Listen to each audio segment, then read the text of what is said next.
Bom dia, amigos, bom dia, amigas. Hoje é segunda-feira, celebramos a graça da vida, segunda-feira, e nossa, vamos dizer assim, consideração e respeito, e a nossa mensagem a todos os religiosos e religiosas consagrados, que ontem celebramos, a sua vocação, o dom da sua vida, e terminamos no sábado a Semana Nacional da Família.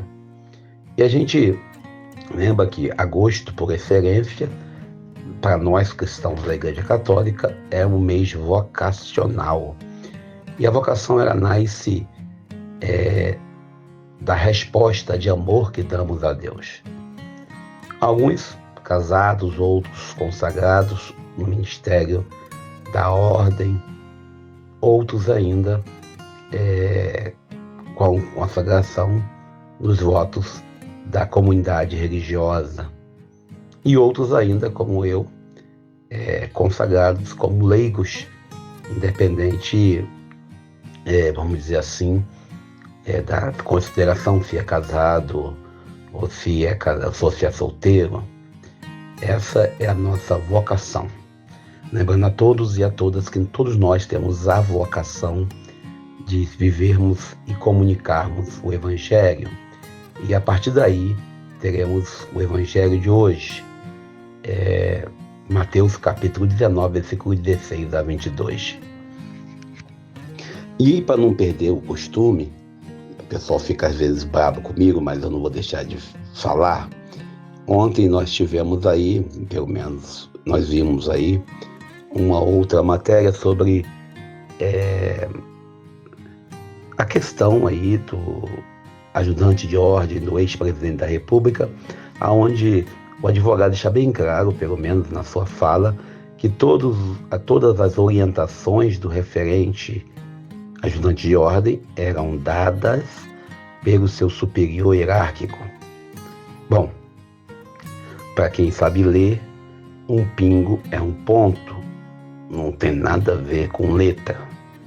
Para nós que sabemos ler, se percebe claramente que há algo de podre no reino mitológico do brasileiro.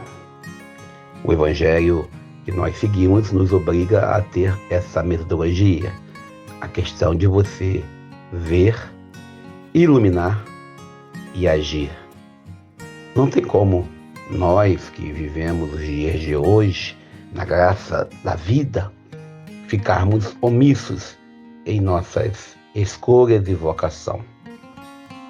Não tem como nós olharmos para essa matéria e não percebermos claramente que existe alguma coisa que leva à culpabilidade daquele que coordenou de forma desastrada o país durante 4 anos. Seja por culpa da sua própria incompetência, seja por culpa que quem o cercou era incompetente, porque a realidade brasileira é feita por aqueles que estão no poder, aqueles que estão acima na coordenação desse país. E interessante é que reconhecer isso é algo complicado. Reconhecer isso é algo que algumas pessoas não querem fazê-lo.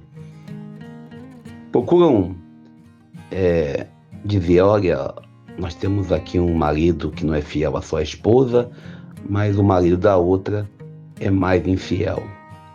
Nós temos aqui um jovem envolvido com tráfico de droga, mas o de lá, além de envolvido com tráfico, também é assassino. E falando nisso, ontem tivemos também, a gente assistiu um pouco de televisão e conseguimos assistir a matéria sobre as perícias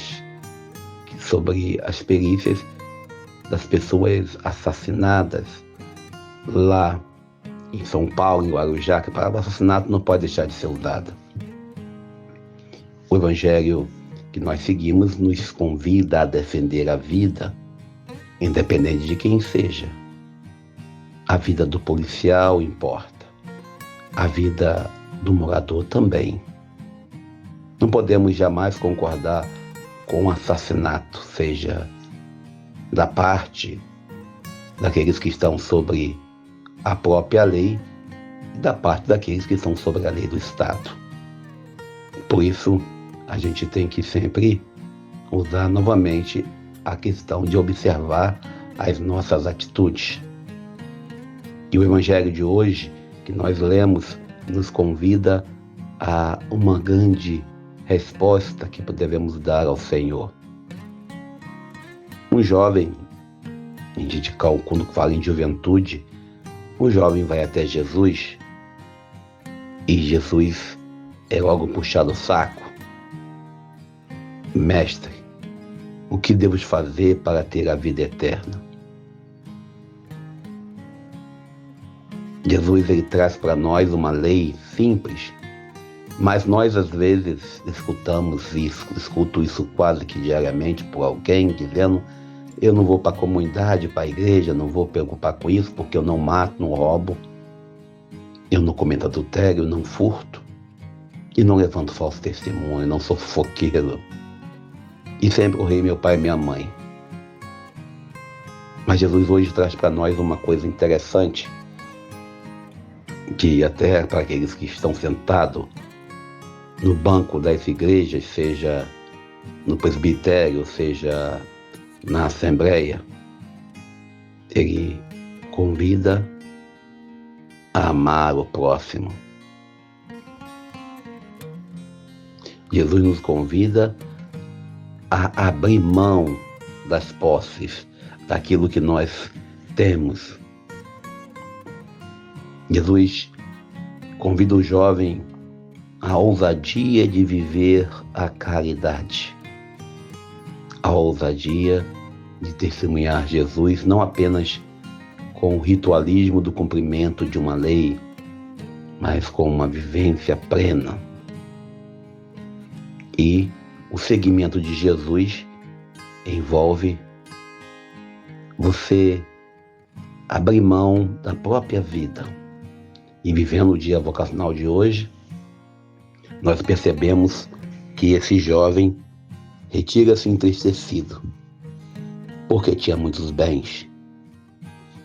Uma das frases que eu já ouvi, inclusive em sala de aula, é você que tem as coisas ou as coisas que lhe têm? Eu, particularmente, na minha vida pessoal, peço aspas, como diz o povo, a gente não tem muito, não tem nada, e aquilo que nós temos, eu costumo dizer que não nos pertence, porque tudo vai ficar aqui para que alguém possa usufruir, seja nossos filhos, seja nossos sobrinhos, nossos pais e até mesmo nossos amigos. Esse jovem, quando vai até Jesus, ele vai com a pergunta essencial que nós, às vezes, fazemos a Deus, e uma pergunta vocacional, uma pergunta que queres que eu faça, Senhor? E a resposta de Jesus sempre vai ser: eu quero que vivas no amor. O Evangelho de hoje ainda nos faz pensar se nós somos capazes de viver a lei, o rito da lei, mas podemos dar um passo maior do que simplesmente vivenciar uma lei.